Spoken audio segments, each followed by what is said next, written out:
Joining us here on RealAgriculture.com at the Canterra Seeds headquarters here in Winnipeg, we have Dave Hansen of Canterra Seeds. And Dave, today, Minister Ritz here to celebrate the passage of Bill C-18. You were just talking to a local seed grower here about how this really is a big deal, the adoption of UPOV or implementation of UPOV 91 in Canada. UPOV 91 is a major step forward for the seed industry, for the growers, for the industry.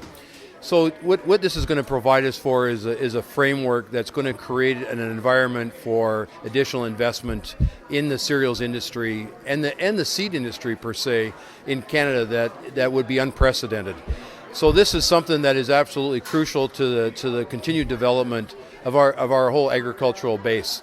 And so that's why the level of enthusiasm and the level of interest from the industry that is here today is indicative of why that's important, such as what we saw a couple of years ago with the Freedom to Farm Act, again another Bill C-18, but the relevance of what that meant to agriculture and agribusiness. So this is good for producers, it's going to be good for the industry.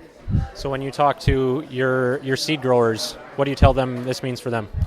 From a seed grower perspective, really what this means is that being able to ensure that we're bringing the best opportunities as far as new genetics that will be designed to keep wheat, as a good example, competitive as far as an option and an opportunity for farmers in Western Canada. This country was built on wheat production, and we have diversified over many years. We brought a lot of new crops, but over the many years, wheat has been sadly lacking the investments as far as the genetics and technologies, and as far to help it progress and to advance.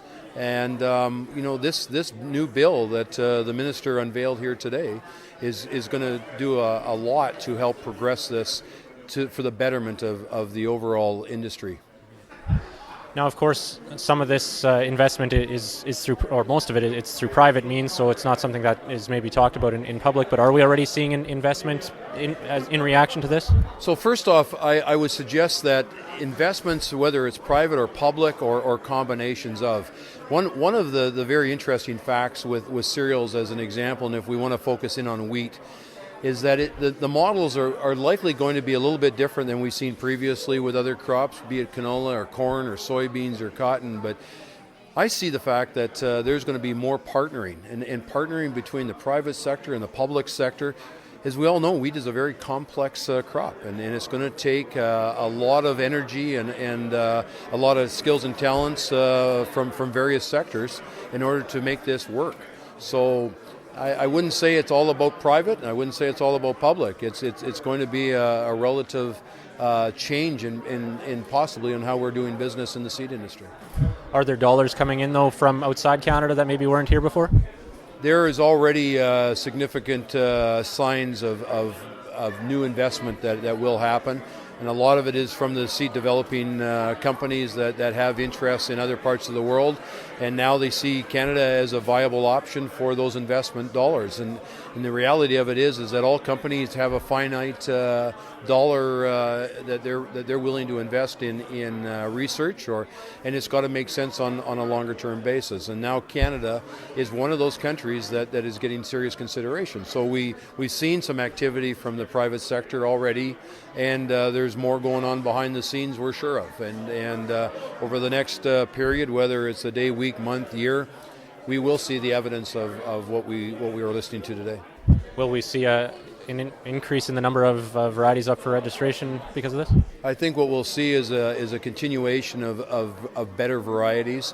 We recognize that we're dealing with a number of factors that come into play with the word better. I mean, whether it's a quality parameter, whether it's disease or agronomic performance. But what we're trying to do is make sure that wheat continues to be a valuable crop for the grower. And again, growers have opportunities or have options. So we want to make sure that wheat continues to be an option and a viable one from a return on investment perspective. Finally, it's pretty exciting to be able to, back in December 2013, and now with the conclusion of this bill, to host it here at Canterra. Canterra has always been very pleased to cooperate with the Minister of Agriculture, and whatever we can do to help facilitate industry and be part of it, we feel honored and privileged. Well, thanks for your time again, Dave. Good, thank you very, very much.